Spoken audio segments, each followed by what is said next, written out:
अच्छा, अब हम करने जा रहे हैं second tenure of Benazir Bhutto, जिसमें वापस से इलेक्शंस होते हैं 1993। और उन इलेक्शंस में बेनजीर भुट्टो वापस जो है इलेक्शन जीत जाती हैं और वापस आ जाती हैं। इस इलेक्शंस में एमक्यूएम, जिसने पिछली टाइम, आपको याद होगा कि पिछली बार एमक्यूएम ने, जब Benazir Bhutto first time elect हुई थी, तो एमक्यूएम और पीपीपी ने अपनी एक अलायंस फॉर्म की थी, यानी इन लोगों की आपस में दोस्ती हुई थी, जिसकी वजह से ये लोग इलेक्शन जीते थे। बट इन 1993 एमक्यूएम ने इलेक्शंस को बाइकआउट कर दिया था। क्यों? क्योंकि अब यहाँ पर सिंधी और उर्दू स्पीकिंग की डिवाइड बहुत ज्यादा क्रिएट हो गई थी, इसलिए एमक्यूएम ने बिल्कुल भी पीपीई को सपोर्ट नहीं किया था।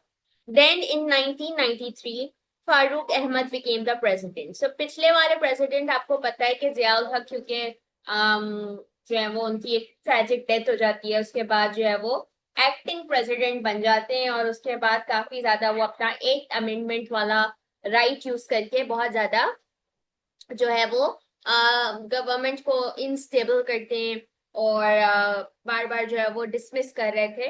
तो उसके बाद एक डर की सिचुएशन हो गई थी between Nawaz Sharif and the president, the previous president, कि हमने इतनी ज्यादा पॉलिटिकल इंस्टेबिलिटी क्रिएट कर ली हुई है कि वापस से कहीं मार्शल लॉ ना लग जाए, तो इसलिए दोनों लोग रिजाइन कर देते हैं। राइट। तो अब क्योंकि प्रेसिडेंट ने भी रिजाइन कर दिया, तो इसलिए अब एक न्यू प्रेसिडेंट फारूक अहमद जो है वो आ गए हैं 1993। फिर आ जाओ पॉलिसीज पर कि बेनजीर भुट्टो ने 1993 में क्या पॉलिसीज करी है। देखो, एक पॉलिसीज तो वो थी जो फर्स्ट टेन्योर की थी, लेकिन जब आपको ईयर बोला जाए कि we are talking about the year 1993 till 1996, तो उसकी policies are going to be different. हम पिछले टेन्योर की पॉलिसीज इस टेन्योर में नहीं लिख सकते, और इस टेन्योर की पॉलिसीज पिछले टेन्योर में नहीं लिख सकते। We need to treat these policies as separate policies for each years. ठीक है। तो अब इस सेकंड टेन्योर वाली पॉलिसीज में क्या था कि Benazir Bhutto announce women police station, courts and banks, but these measures never came into being. Why? Because एक मैं आपको रीजन बताऊं कि why Benazir Bhutto was not successful as the prime minister, क्योंकि वो खातून थी। And we know that we live in a patriarchal society, जहां पर जो है वो एक तरीके से समझ लो कि औरतों की बात को इतनी वैल्यू नहीं दी जाती। So if you have a female prime minister, then of course कितने लोग होंगे जो नहीं चाहते होंगे कि वो एक फीमेल प्राइम मिनिस्टर की बातों को माने।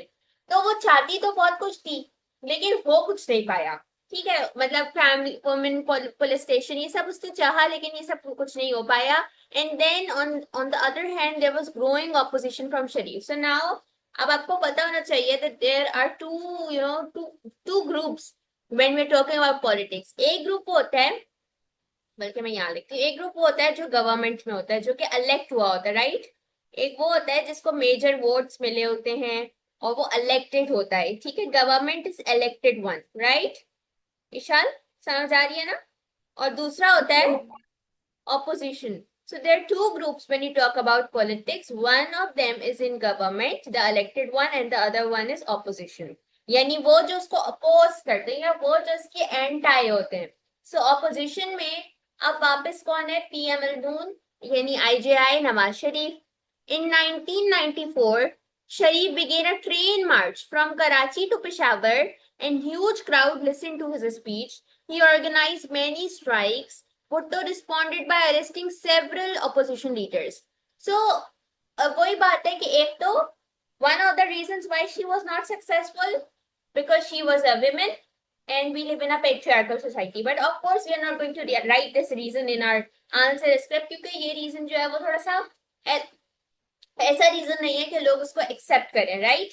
तो हम उसको फिर क्या लिखते हैं कि उसको कुछ करने से पहले इतनी ऑपोजिशन मिलती थी फ्रॉम नवाज शरीफ या फ्रॉम आईजेआई, के लोग उसके एंटाई हो गए थे, तो लोग उसकी बात ही नहीं सुनते थे। तो नवाज शरीफ ने क्या किया, कराची से लेकर पेशावर तक एक ट्रेन मार्च करी, और वो इतना बड़ा उसने क्राउड अपना इकट्ठा किया, और इतनी स्ट्राइक्स उसने करी, तो as a result Benazir Bhutto को बहुत सारे लोगों को अरेस्ट करना पड़ा। बिकॉज ऐसे ही होता है पाकिस्तान की हिस्ट्री में कि जब बहुत ज्यादा मसले हो रहे होते हैं, पॉलिटिकल इंस्टेबिलिटी हो रही होती है, तो गवर्नमेंट लोगों को अरेस्ट करवा देती है। राइट। फिर आ जाओ कि why she was not successful as a prime minister, because of these family feuds. Last time भी आपको याद है कि लास्ट टाइम उसको क्यों निकाला गया था गवर्नमेंट से? कुछ याद है? उसके हस्बैंड पे इल्जाम लगाया था एक तो। और हाँ, हस्बैंड आसिफ अली जरदारी पे इल्जाम थे कि वो करप्शन करते थे, राइट। तो अब आ जाओ, वो भी एक फैमिली फ्यूड था अंदर, मतलब इसकी इंटरनली भी फैमिली में इतने मसले थे। सो फैमिली फ्यूड, जब अगर हम इसको थोड़ा एक्सटेंसिवली पढ़ें कि क्या एग्जैक्टली मसले थे, वो ये थे कि बेनजीर भुट्टो की जो मदर थी ना, यानी बेनजीर भुट्टो की जो मदर थी, वो प्रेफर करती थी कि उनका बेटा मीर मुर्तजा जुल्फिकार अली भुट्टो के बाद पीपीपी का लीडर बन जाए, because Zulfikar Ali Bhutto, he was given a life, नहीं sorry, life sentence, he was given a life sentence by Ziaul Haq. तो उनके मरने के बाद बेनजीर भुट्टो की मदर की प्रेफरेंस क्या थी कि उनका बेटा मीर मुर्तजा जो है वो लीडर बने। But Murtaza had gone into exile. Murtaza opposed involvement of Zardari because of the charges of corruption. यानी बेनजीर भुट्टो का भाई अपोज करता था बेनजीर भुट्टो के हस्बैंड को, क्योंकि उसके ऊपर इतने करप्शन के चार्जेस थे। देन बेनजीर भुट्टो, अब मैंने आपको एक, शायद मैंने आपको भी बात बोली होगी कभी, कि पॉलिटिक्स में ना कोई किसी का नहीं होता। मैंने आपको इस वक्त शायद पार्टीज के रेफरेंस में बताया होगा, बट इन एक्चुअल पॉलिटिक्स में लोग अपनी अपनी फैमिली के भी नहीं होते। सो अब आपको वो बात प्रूव होती हुई नजर आएगी। Benazir Bhutto removed her mother from leading position in PPP, यानी उन्होंने अपनी मदर को ही एक पोजीशन से निकाल दिया in PPP. And then Murtaza was arrested, यानी उनका अपना, उन्होंने अपना भाई को भी अरेस्ट करवा दिया या हो गए। And then in 1996 Murtaza was killed in Karachi. So we know कि जब इस तरीके की किलिंग्स होती हैं, सो वो बहुत प्लान्ड किलिंग्स होती हैं, वो कोई करवाता है, ऐसे ही नहीं मुंह उठा के कोई मर जाता, उनको मरवाया जाता है। सो पॉलिटिक्स में कोई किसी का नहीं होता। बेनजीर भुट्टो ने अपनी मदर को रिमूव करवा दिया। अब हमें नहीं पता कि मुर्तजा, मीर मुर्तजा को बेनजीर भुट्टो ने मरवाया या आसिफ अली जरदारी ने मरवाया, बट समहाउ कुछ ना कुछ इसी तरीके का सिनेरियो हुआ होगा। And then a judicial review claimed involvement of government। Government पे इस वक्त कौन है? बेनजीर भुट्टो। सो जब इसका एक जुडिशरी इसके ऊपर बैठी, तो उन्होंने कहा कि ये मीर मुर्तजा की किलिंग में somewhat government is involve. So maybe Bhutto ने मरवाया हो, मे बी जरदारी ने मरवा दिया हो, बट टेक्निकली ये सब बहुत एक गंदी फैमिली पॉलिटिक्स इनकी इंटरनली भी चल रही थी। अच्छा जी, नेक्स्ट अगर हम आए, इकोनॉमी, economic problems increased.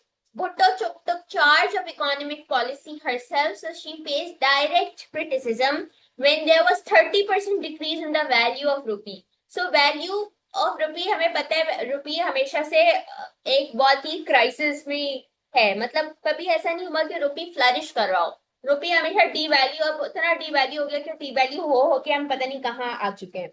तो भुट्टो ने इकोनॉमी की जो चीजें थी ना, अपने ऊपर ले ली थी। सो अचानक से फिर अचानक से तो नहीं, खैर हमारी हरकतें ही ऐसी हैं, तो हमारा जो रुपी था वो मजीद डिवैल्यू हुआ, तो उसको लोगों ने और क्रिटिसाइज किया। फिर economy suffered greatly from the effects of US financial and military embargo. ये वो अफगान मेडिकल वाली बातें कि उनकी वॉर रुक गई थी ना यूएस और रशिया की, तो फिर यूएस ने हमें जो है वो फंडिंग देना बंद कर दी थी, जिसकी वजह से हमारी इकोनॉमी को बहुत ज्यादा सफर करना पड़ा था। फिर आज जो गवर्नमेंट डिसमिस्ड, ये वैसे ही इतने मसले थे, गवर्नमेंट ने डिसमिस ही होना था। सो इन 1996 प्रेसिडेंट यूज्ड एट्थ अमेंडमेंट। वही एट्थ अमेंडमेंट पिछले सालों से यूज हो रही है, you know that bye now. Eighth amendment था, मैं बोल रही हूँ कि आपको याद होना चाहिए, जिसमें प्रेसिडेंट के पास जो है वो राइट होता है कि वो at any point of time government को डिसमिस कर सकता है, which is exactly what the new president also did. पुराने वाले भी यही कर रहे थे, जो जियाउल हक के बाद आए थे, दो गवर्नमेंट्स को उन्होंने डिसमिस किया, पहले बेनजीर को फिर नवाज शरीफ को। नए वाले आए, उन्होंने भी बेनजीर को डिसमिस कर दिया on the charges of corruption, on the same charges of corruption. पिछली दफा भी करप्शन पे डिसमिस हुई थी गवर्नमेंट, इस दफा भी इनकी government on the charges of corruption जो है वो डिसमिस हो गई। Then Asif Ali Zardari was accused of political murders. So we don't know कि पॉलिटिकल मर्डर्स और इन्होंने कितने करवाए, क्या इन्होंने मीर मुर्तजा को मरवाया या नहीं, क्या इन्होंने और लोगों को मरवाया या नहीं, so we don't know that, but he was accused of political murders. Last time he was only accused on charges of corruption, but this time he was accused of political murders as well. Then Zardari was arrested. Malik Miraj became the caretaker prime minister. Bhutto went into exile. Elections were held in 1997. Muslim League won and Nawaz came back. ठीक है, तो काफी कार्टूनिक हरकतें हो रही हैं now. Nawaz Sharif ने आते साथ सबसे पहले क्या किया? आप देखो, उसने कहा भाई मैं एक नई अमेंडमेंट लेकर आता हूं in the constitution which is now known as 13th amendment, जो कि नवाज शरीफ ने आते साथ की, which gave prime minister the authority to revoke the authority of president, revoke the authority of president to dismiss national assembly and prime minister। so इसकी वजह से क्या हुआ कि प्रेसिडेंट की पावर को उसने कम किया कि हर वक्त मुंह उठा के प्रेसिडेंट गवर्नमेंट को डिसमिस नहीं कर सकता। सो इन 1997 13th अमेंडमेंट के बाद प्रेसिडेंट की पावर कम हो जाती है और प्राइम मिनिस्टर की पावर ज्यादा हो जाती है। So president lost the power to appoint 3 chiefs of staff of arm forces. 3 arm forces होती है ना, आपको पता है कौन सी होती है? एक वो होती है जो आर्मी में होती है, जो लैंड की होती है। फिर एक वो होती है जो एयर की होती है, जैसे एयर मार्शल्स होते हैं। फिर एक वो होती है जो नेवी की होती है। तो इनके तीन के चीफ ऑफ आर्मी स्टाफ्स होते हैं, चीफ ऑफ आर्मी स्टाफ्स होते हैं, इन तीनों के हेड्स होते हैं। सो पहले इनको अपॉइंट करने की अथॉरिटी प्रेसिडेंट के पास होती थी, बट देन 13th अमेंडमेंट से ये पावर लूज हो गई प्रेसिडेंट की। प्रेसिडेंसी बिकेम सेरेमोनियल, यानी नवाज शरीफ ने 13th अमेंडमेंट ऐसी करी कि उससे प्रेसिडेंट का रोल बहुत सेरेमोनियल हो गया। Journalists who wrote critical articles about Sharif were arrested. In 1997, Sharif's secret police attacked the critic Najam Sethi and kidnapped him. Najam Sethi अभी तक जिंदा है, अभी तक वो जो है वो एक क्रिटिक है, पॉलिटिक्स की क्रिटिक है, तो ही स्टिल एग्जिस्ट। ये सब लोग अभी तक जिंदा है। then Sharif came in dispute with Chief Justice of Pakistan, and Sharif ordered party members to storm Supreme Court and remove Chief Justice. So इन्होंने आते साथ क्या किया? नंबर 1, 13th अमेंडमेंट इंट्रोड्यूस करी, जिससे प्रेसिडेंट का रोल कम हो गया। प्रेसिडेंट से एक और पावर छीन ली गई कि वो चीफ ऑफ आर्मी स्टाफ को नहीं अपॉइंट कर सकता, बिकॉज अगर आप first tenure of Nawaz Sharif में जाओ तो आपको याद होगा कि चीफ ऑफ आर्मी स्टाफ एक नेचुरल डेथ से मरे थे। नवाज शरीफ अपना बंदा लाना चाहता था, प्रेसिडेंट अपना बंदा लाना चाहता था, लेकिन प्रेसिडेंट ने अपनी पावर को यूज करके खुद ही एक बंदा इलेक्ट कर लिया था, और नवाज शरीफ को अपॉइंटमेंट से कुछ देर पहले ही पता चला था कि हमारा नया chief of army staff appoint हो गया। उसके बाद उसने प्रेसिडेंट की पावर कम करी, प्रेसिडेंट की पावर चली गई कि वो किसी आर्म स्टाफ को अपॉइंट कर सकता है। फिर उसके बाद जो लोग नवाज शरीफ को क्रिटिसाइज कर रहे थे इन मेजर्स के ऊपर, वो लोग अरेस्ट होते गए। उसके साथ शरीफ की अपनी सीक्रेट पुलिस थी, जिसने नजम सेठी, जो कि पॉलिटिक्स का क्रिटिक है, उसको किडनैप कर लिया। उसके अलावा शरीफ जो है, ये नवाज शरीफ जो है वो चीफ जस्टिस ऑफ पाकिस्तान, यानी जो उसमें होते हैं सुप्रीम कोर्ट में होते हैं, वहां पे चीफ जस्टिस होते हैं, उनको भी इसने रिमूव करवाने की फुल कोशिश करी लोगों को अगेंस्ट करके कि इनको निकाल देना चाहिए। Then Sajjad Ali was appointed by Bhutto, who was a critique of Nawaz Sharif. When Sharif was defending himself against corruption, an unruly mob came into Supreme Court and forced Sajjad to adjourn the case. तो अभी मैं आपको बताती हूँ कि ये बात क्या होती है। The police restored order by tear gassing. President was forced to dismiss Sajjad and appoint acting Chief Justice of Pakistan. President Farooq resigned in 1997. Mohammad Rafiq replaced him as president and new chief justice was appointed. So chief justice of Pakistan supreme court में होते हैं, ठीक है, जो कि justice दिलवाते हैं obviously. सो इनका उस टाइम पर चीफ जस्टिस 1997 में थे सज्जाद अली, ठीक है। सज्जाद अली को किसने अपॉइंट किया था? सज्जाद अली को अपॉइंट किया था बेनजीर भुट्टो के टाइम में, इनको अपॉइंट किया गया था, ठीक है। सो ये किसके सपोर्टर थे? ये सपोर्टर थे पीपीपी के, और ये क्रिटिसाइज करते थे नवाज शरीफ को, और नवाज शरीफ के ऊपर कुछ चार्जेस थे करप्शन के, क्योंकि वो सबके ऊपर ही होते हैं। करप्शन के चार्जेस में जो है नवाज शरीफ अपने आप को जब डिफेंड कर रहा था सुप्रीम कोर्ट में, मैं लिख भी देती हूँ, corruption charges on Nawaz Sharif.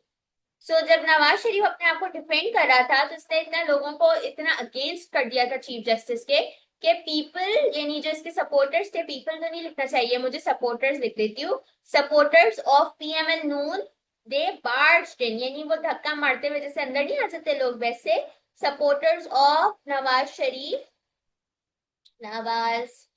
Sharif barged in barge in the supreme court.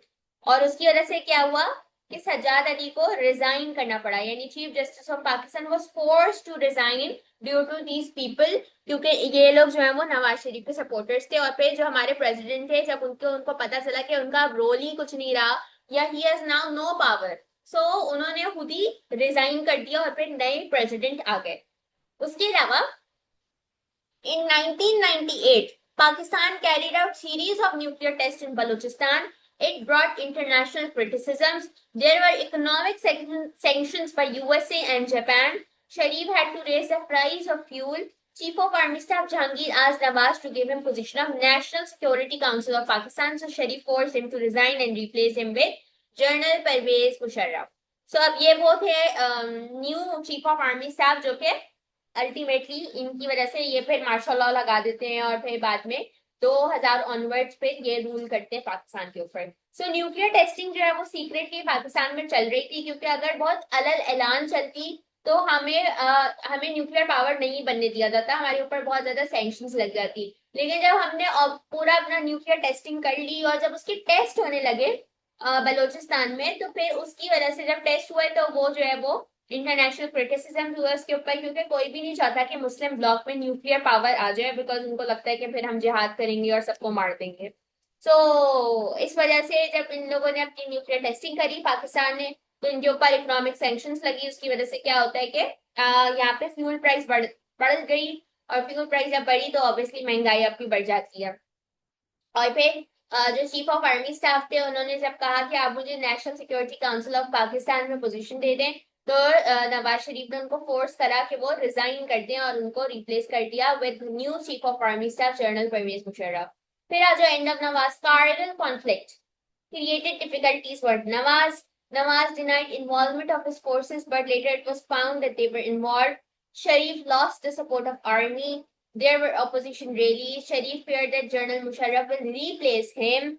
When Musharraf was returning from a visit to Sri Lanka in 1999, Sharif ordered civil aviation not to give permission for his plane to land. अब मैं बताती हूँ कि इतनी इतनी इसमें खराब हरकत थी। Sharif then appointed head of ISI as new chief of army staff. The army did not accept the appointment and took over Karachi airport. It allowed the plane of Musharraf to land. Musharraf then announced that the army was taking over. Nawaz and his brother were found guilty of hijacking and murder. This is known as plane conspiracy. Then Nawaz was exiled to Kingdom of Saudi Arabia.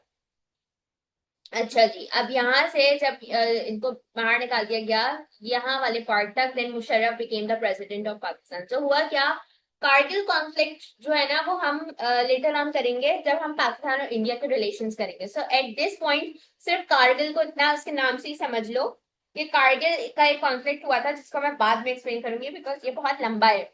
इसको समझाने के लिए I need to give lots of details. तो अभी के लिए समझ लो because कुछ चीजें हमारी वापस से कनेक्ट हो जाएंगी रिलेशंस में।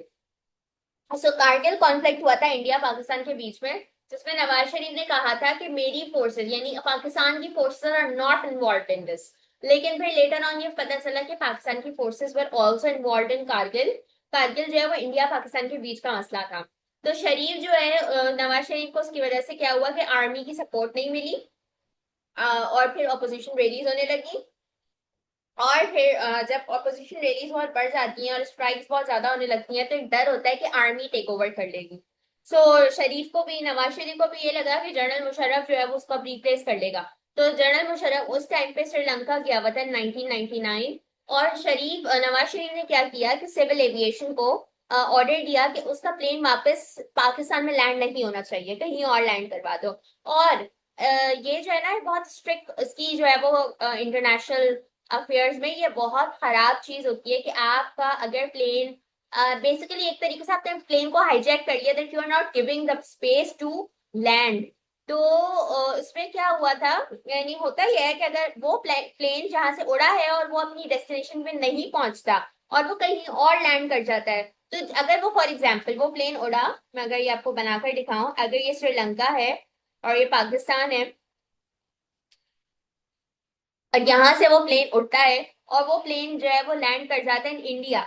सो इंडिया को अगर अनाउंस नहीं है कि वो प्लेन इंडिया में आ रहा है, और वो इलीगली, वो माना जाता है कि वो प्लेन इलीगली इंडिया में आ गया और इंडिया में वो लैंड कर गया, तो इंडिया की आर्मी उस प्लेन को पूरा टेक ओवर करके उन सबको अरेस्ट कर सकती है और फिर उनको एक बहुत लंबा ट्रायल से गुजरना पड़ता है। सो ऐसे नहीं होता कि कोई भी प्लेन कहीं भी उड़ के पहुंच जाए। You need to contact their air control, कि अगर फॉर एग्जाम्पल कभी इमरजेंसीज भी होती है तो फिर एयर ट्रैफिक जो है उसको मैनेज करता है, और एयर ट्रैफिक करता है, एयर ट्रैफिक कहता है कि इस प्लेन को लैंड होने दो यहाँ पर, ताकि कोई क्रैश ना हो सके। लेकिन अगर ऐसे ही बगैर बताए आप लैंड कर जाओगे कहीं और, तो फिर आपको वो कंट्री जो है वो निकलने नहीं देती, वो कंट्री आपको अरेस्ट कर लेती है, क्योंकि आपके ऊपर फिर चार्जेस लग जाते हैं कि आप जो है वो वॉर के लिए आए थे।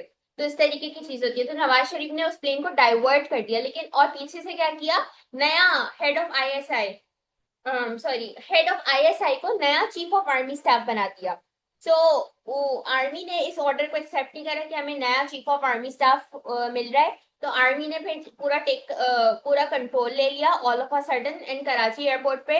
पूरा जो है वो उसने पूरा कराची एयरपोर्ट को टेक ओवर करा आर्मी ने, और मुशर्रफ का प्लेन लैंड करवाया। फिर मुशर्रफ जैसे ही लैंड करता है तो उसने अनाउंस कर दिया कि मार्शल लॉ लग गया है।